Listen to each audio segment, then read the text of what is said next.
Alright guys, welcome back. Today we dug further into the R33. There's some questionable things I kind of mentioned earlier on the timing, and we wanted to actually pull this cam cover off, check the base timing, and as you can see here, come on in here, these are actually adjusted. So the exhaust side is a little retarded and the intake side is a little advanced, and we're talking like a small degree, but overall this affects all the points of everything. So we wanted to kind of check everything, go through it so that you can actually tune it. It's really key to know exactly where this stuff is before you tune it. If not, your tuner's gonna have all kinds of like little small issues and things like that. So we went one step further, went down, checked everything out. You can tell it's a nice new clean belt, it's nice and tight, but for some reason we don't know if when Yoshida built this motor, if he did this intentionally or if these have actually moved. I actually didn't know there was gears in here or any of that stuff. So it's good to kind of find out what you got going on. Andrew's gonna kind of remote in a little bit later, check this thing out. But in the meantime, we have a special guest today who was helping me on the R32. This car, the alternator just kind of took a shit one day and needed to be replaced. We were measuring voltage when the car was running at like 11.5 or something like that. So we went up here, besides testing it, Josh, wanna say hi to Josh? Hi. So Josh works around the corner, he's helped me out today. So we replaced the alternator, we went to the store, it's a GM Alternator. I have the Platinum Racing kit on here, and basically that's the first thing. And so what actually happened is, I was driving Katie, you took some spins in it, drove Katie down the road, gave it some beans, and it didn't want to go anymore. No. And what we think happened was the voltage dropped on the alternator, which is messing up all the sensors. And yeah, it wasn't like, it was just hitting a cut. It just acted like it wasn't hitting a boost or anything. Like spark was fucked up, everything sucked. It was weird. So we think that's the problem with this car, so we just swapped out this alternator today. I know you guys don't see this car too much on the channel, but yeah, that's what we're doing today, so follow us along. It deserves new life. Yeah, it's a cool car. It is cool. If you guys know, Josh has been around these cars for a lot, and for him to see and, you know, just comment on how some of these cars are is pretty cool. I don't know if I ever showed you guys the video when I replaced these HKS gears with these PRP gears. We went through, we took this whole front end apart. We had an issue at the little tensioner spring. The tensioner spring. It doesn't really do anything. Well, it's a spring that pushes it. It pushes the gear back this way, right? But you can tension it, But it was reversed, and it was actually shearing the actual bearing seal itself, and there's all little metal shavings and stuff in there. And then the bolts on the back side of this, the reason why this was left exposed, the person who put this block together didn't use OEM bolts, so the back of these gears actually didn't, you know, we clearanced it before we started it up, and it was not clear, so we just left it apart like this, put different bolts in. One day we'll get back to putting this all back together and stuff like that, but for this it's super cool. My hands are clean. Josh is doing most of the work today. My hands are so clean because this car is clean.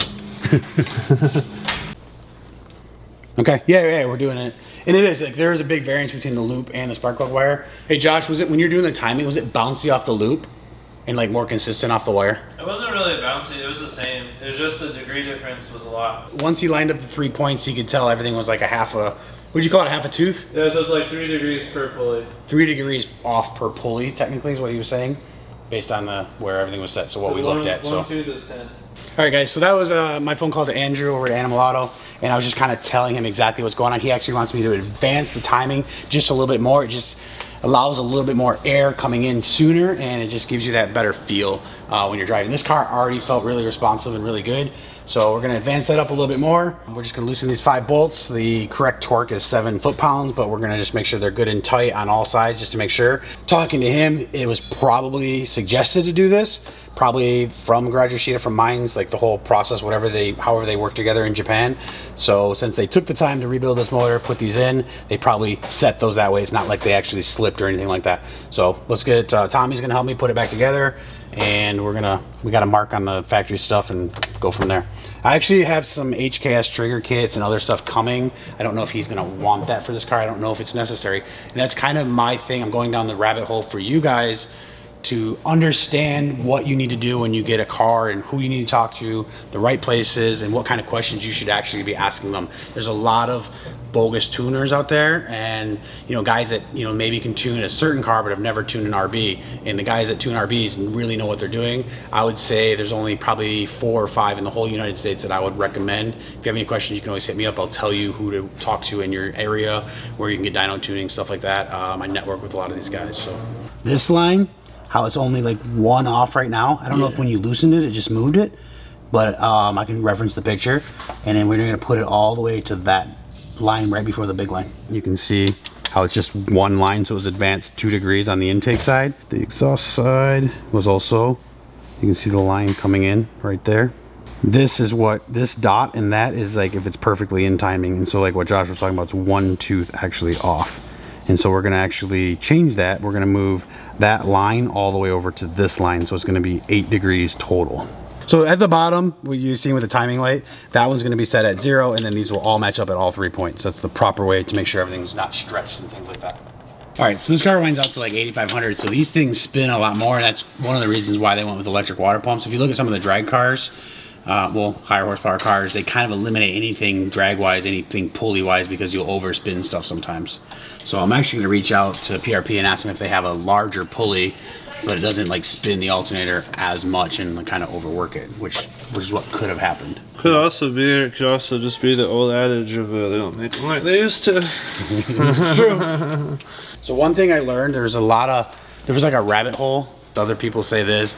I'm not one to like, I don't even go on the internet and look. I just call people like and ask them like what's going on. People with experience, like with Josh and stuff like that.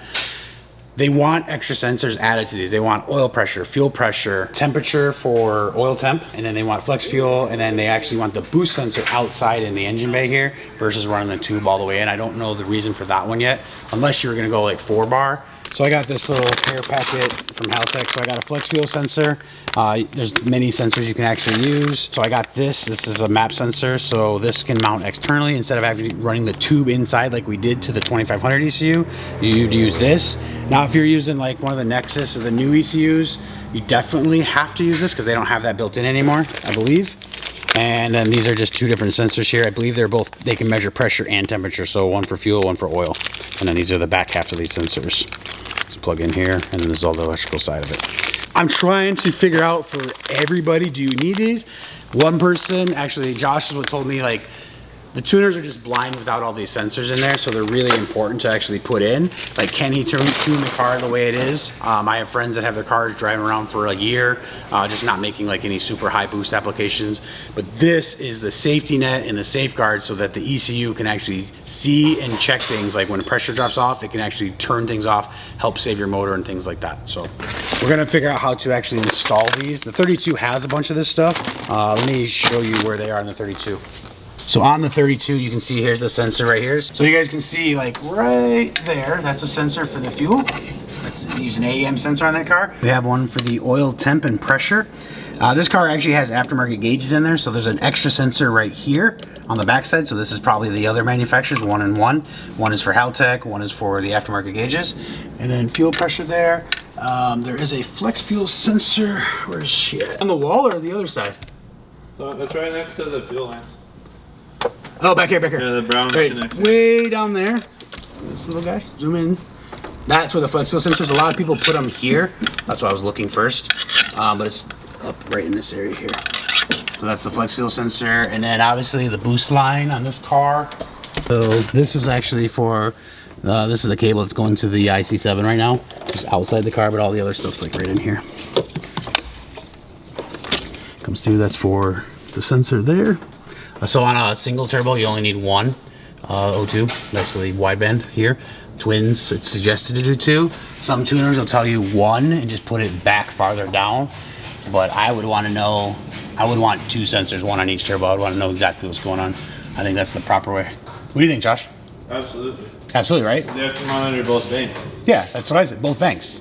So the one farther downstream, you're just not even getting clean information. It's so far downstream that it's, you know, some tuners do that. It's too close to the turbo, but factory they are that way. So the map sensor for this car is actually right there.